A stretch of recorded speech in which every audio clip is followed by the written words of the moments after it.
alert forecast. It's increasing winds and warmth. Some extra clouds today, limited rain for now. That's going to help to create some more rain and storms at times the next couple of days as that front stalls out in the region. So we already have a warmer start. We've got those stuffier mornings on the way. This morning, I would say kids are going to be feeling some upper 40s to low 50s throughout the valley.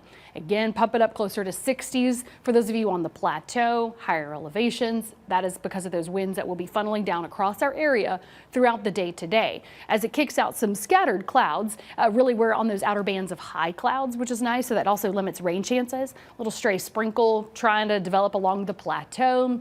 Mountains as well today, otherwise mostly sunny to partly cloudy at times. Notice rain and storms even developing on the North Carolina side of the mountains going into the overnight.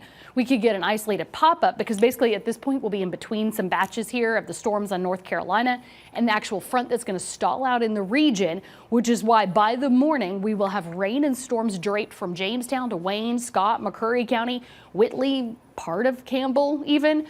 Yeah, that's going to be the next big change. As we go through the day today, we've got that warmth going from 75 at noon. High today 82. We're warming up quick, upper 70s again, just limited rain, but those gusts of 35 miles per hour. In that first alert forecast where you live, upper 70s to low 80s is what we're spreading out here today. That'll get you to 82 in Knoxville and Loudon and 81 in Madisonville, cranking up that heat about 15 degrees above average, closer to records. 80 your high today, Jamestown and Wartburg, 82 in La Follette to Williamsburg, 80 in Harlan to Tazewell. Spreading out those 80s here, 82 Dandridge to 80 in Newport. A very warm Wednesday as we're first catching those outer winds and warming.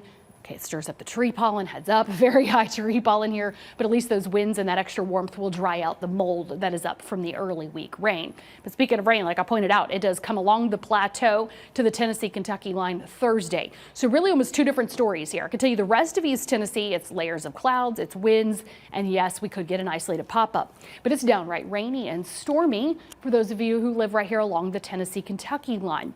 So this can be very different from Jellicoe to La Follette, from Jamestown to Oneida, from Monticello to Stearns. I think you'll kind of stay in those storms.